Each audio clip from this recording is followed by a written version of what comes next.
Hello Mami! So for today's video, I'm gonna share with you my everyday makeup look ko sa work. So dito nag-eyeliner na ako at ang gamit kong eyeliner is ang One Day Tattoo from BYS in the shade dark brown. What I like about this product is sakto lang ang slim ng tip niya para mas mapabilis yung paggawa ko ng winged liners.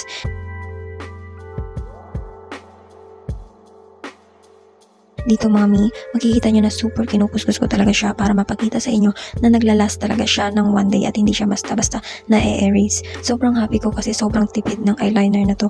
Everyday ko kasi talaga siyang ginagamit dahil everyday akong may work at required sa trabaho namin na may makeup.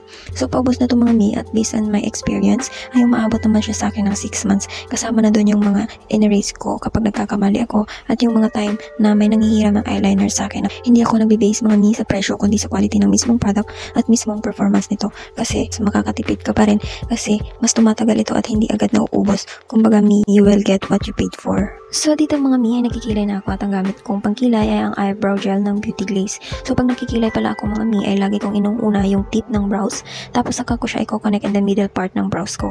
Hindi ko na sinasama yung inner part mga mi dahil gusto ko gawing natural brows yung kilay natin. So yung natira na lang sa spoolie mga mi ang i-apply ko sa part na yan. So based ulit sa experience ko mga mi ay naglalast siya sa akin for more than 1 year at ang shade pala nito mga mi is in the shade auburn. Para siyang dark brown. Super perfect niya para sa mga katulad kong may morena skin. Pwede kayong mamili ng ibang shade na magsusuit sa inyong skin tone.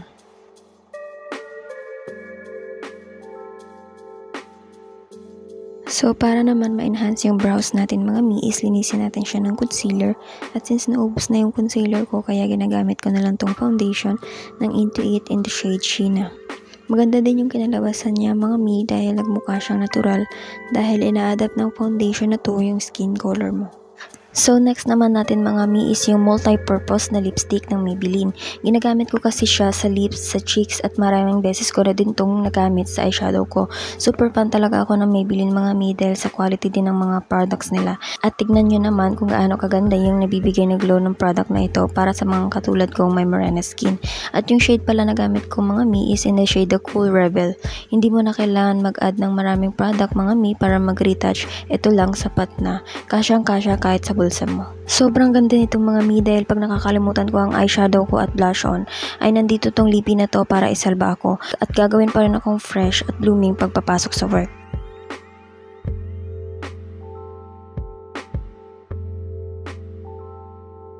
So contour stick naman mga mi, ay gamit ko itong contour stick ng Careline. Wala na akong masabi, sobrang bilis niyang i-blend at nagmamatch sa skin color ko. So kung para sa'yo ng skin color mga mi, ay bilhin mo na to. Sa highlighter mga mi, gamit ko tong highlighter stick ng Pucolor in the shade number 7.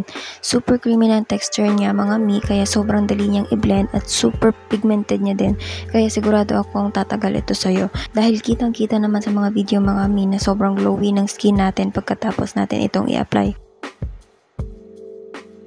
Sobrang obsessed ako dito mi dahil mapapalingon talaga yung makakasalubong mo dahil sa kinang nadala mo.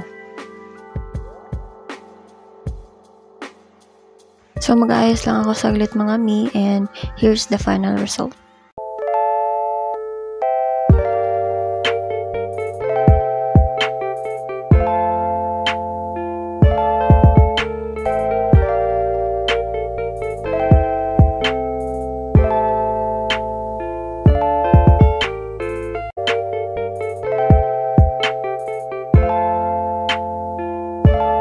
So lahat ng ginamit kong product sa video na ito mga mi ay ilalagay ko na lang yung link sa baba. And thank you for watching. Bye!